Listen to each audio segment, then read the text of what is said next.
Now I know this is probably most of you guys right now, falling asleep, waiting for a new video. Well, I'm finally back. Now, October has been one of the most interesting months of my entire life. Caution, anyone who asks if you need a ride should not be giving you a ride.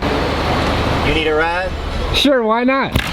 It's good to be home. You miss me, little buddy? Oh, it is good to be back. I know you guys are probably wondering, Kevin, where have you been? You've been MIA from social media and not making videos for the past month, but I'm back, guys. October has been a very tough month for me. A lot of bad things happened, but also a lot of incredibly good things happened. I finally got my Disney service pin. I'm gonna show you guys what that looks like in a second, but I'm gonna kind of go over some of the things that happened in October. So, you know, the beginning of the month, I had to film my Markov's behind the scenes video. You know, I was filming. Why does he get really nice shiny blue wire and we get this gray Only quality gems. Yeah, I filmed for 9 days straight, like 10 to 15 hours a day. There's a lot of great footage that got cut from the video. So inside this fridge is what energizes the employees. We got some moldy chicken. Ah! Looks like soup of some sort. Some mayo, the breakfast of champions. What the f are those? Taking a break at IHOP. There's gonna be lots of thrills and chills. Cheers to purple pudding goop. It looks like slime. It's my witch's brew. Like Petit mac, petit café. That hot chocolate was the equivalent of eating a purple crown. I know what you're all thinking. Kevin, what has your grandmother been up to? Well, I got the update on what's going on in her front yard for you. Tell me about your little pea field. Oh, soybeans, Kevin, soybeans, not peas, soybeans. Okay, well, I came home one night and I have a picture of it with the moon up there, and they were covered with all the beans, all dry, ready to be harvested. And lo and behold, they pulled in a tractor coming to harvest the crop. So the next day, I came home and they were gone, wiped out. They're gone. When are you getting the corn back? Corn, no, now they're supposed to plant hay. And the hay is for horses because there's horse farms all around. All right, that's all for now.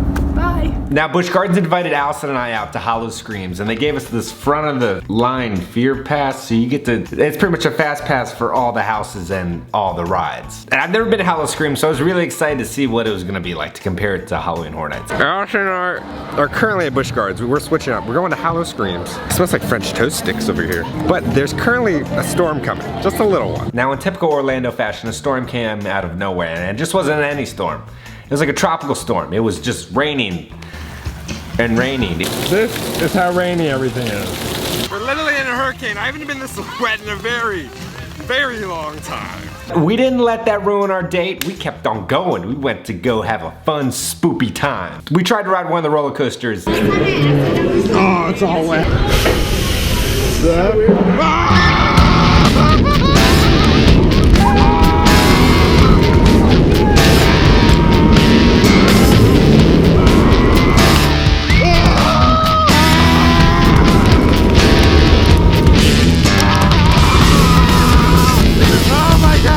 Oh my god, the rain! Rain, roller coasters don't really mix. So we took shelter in one of the restaurants and we tried to do a food review for you guys. Alright, so Allison and I are about to eat at the Serengeti Overlook. Okay, I got the kids meal, $7.50. It looks like a fish stick instead of a chicken tender. See, Allison got like that sandwich, like that looks good. It's not half bad. But I would say the tenders have the consistency of like a Burger King chicken nugget. You know, they're definitely frozen chicken tenders, just kind of warmed up, but being that. Alright, this is our plan of attack. Yes, it does look a little ruined by the water. You get like a hole punch every time you go through a house. Now, Hollow Scream had 6 different haunted houses to go through, a ton of scare zones. One of the scare zones is the Day of the Dead. It's really cool.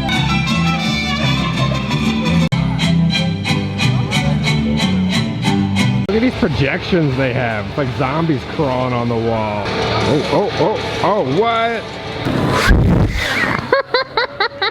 So instead of chainsaws, they have leaf blowers. I really like that. Okay, but this is truly the most terrifying thing here. Elmo, Big Bird, and Oscar. I think they're supposed to be scare actors, but because it's raining, they're not out. They did a great job with all the lighting effects, make everything all eerie. This is spooky. To the meat market we go.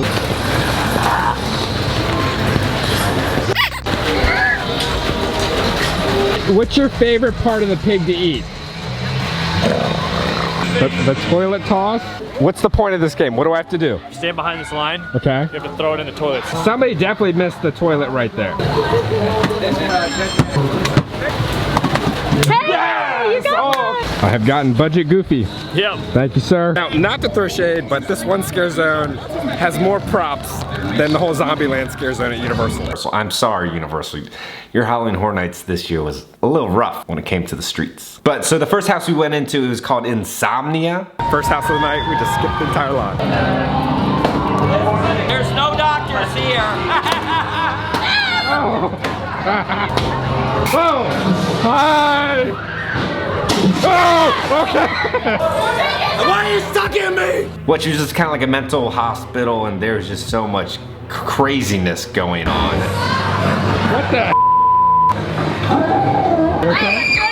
Okay, Insomnia first house. I really enjoyed it. And then we headed on our way over to the Simon Slaughterhouse. There's scare actors in the queue, which I really enjoy.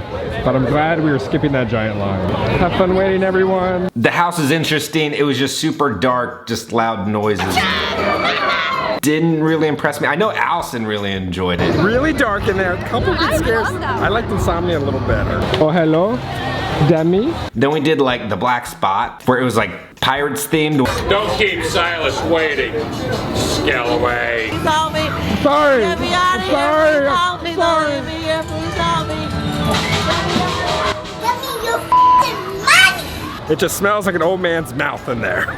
Okay, that sounds gross. You can't put that on there. Then we went to the Residence. It was kind of like The Purge meets Demons, which was really cool. There was a lot of weird different scares, which I really enjoyed. That was a really, really fun house. The one thing I did notice is that like here in Orlando, a lot of the scare actors are like young, 20-year-olds. And I felt like in Busch Gardens, there was a lot of like the older people, which I thought was awesome. It was like, it's like somebody's grandma is scaring me, which I love. And then we headed over our way to Depth Water Bayou, which was really cool. It was like, imagine if like Dr. Facilier created like a haunted house. Cool, I really enjoyed the details in that house. And then we ended the night with Motel Hell, which there was bugs.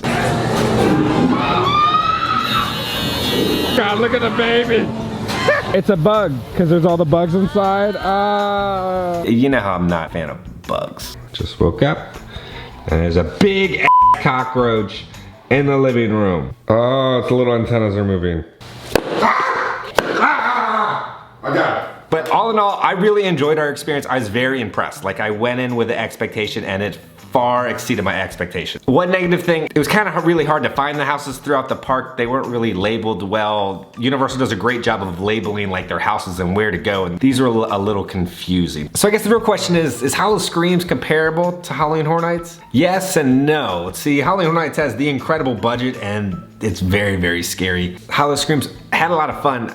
Didn't get to experience the whole thing, but for what I did experience, I really enjoyed it. I will definitely be going back next year. It's one of the things is like, you do Halloween Horror Nights and then you switch it up next weekend and you go to Halloween Screams. But you know the one thing Halloween Horror Nights does not have that Busch Gardens does? They have giant pretzels with bacon in them on a stick.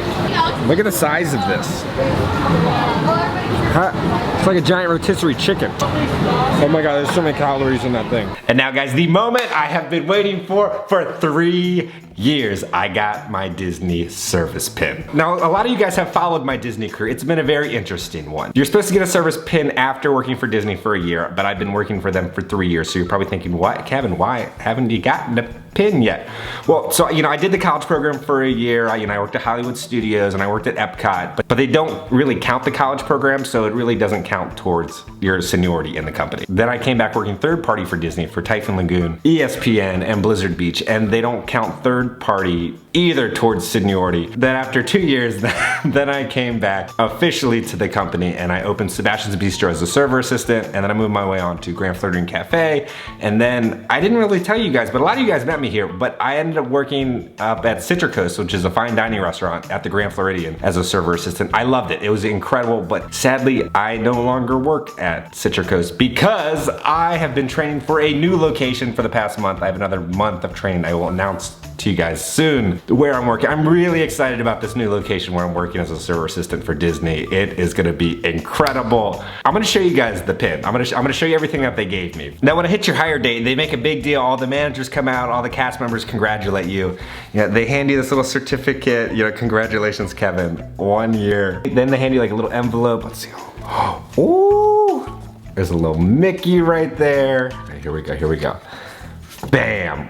What does it even say? All right, so it's got a great Walt Disney quote. You can dream, create, design, and build the most wonderful place in the world, but it requires people to make this dream a reality. Greetings, Kevin. Congratulations on 1 year of service. And then it looks like Cosmo, the general manager from the grant, super nice guy, signed it for me. Aww. Now, when it comes to the service pins, what they do, you get a service pin after your first year of service with the company, and then they give it to you every 5 years. When you get up to like the 15 and 20, they give you like these huge statues and everything, so I hope to get one of those someday. I hope to be with the company for a very, very long time. Now, the moment we've all been waiting for, the pin.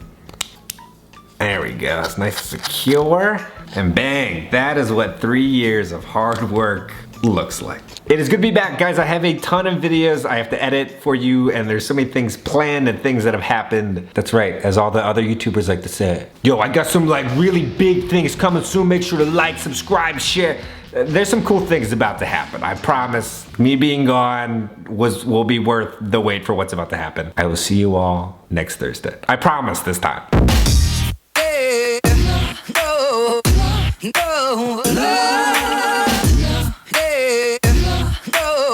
If you look at the sign, you're going to notice that it is spelled incorrectly. That's because Kevin is the one that wrote the sign up. I have dyslexia, I'm sorry.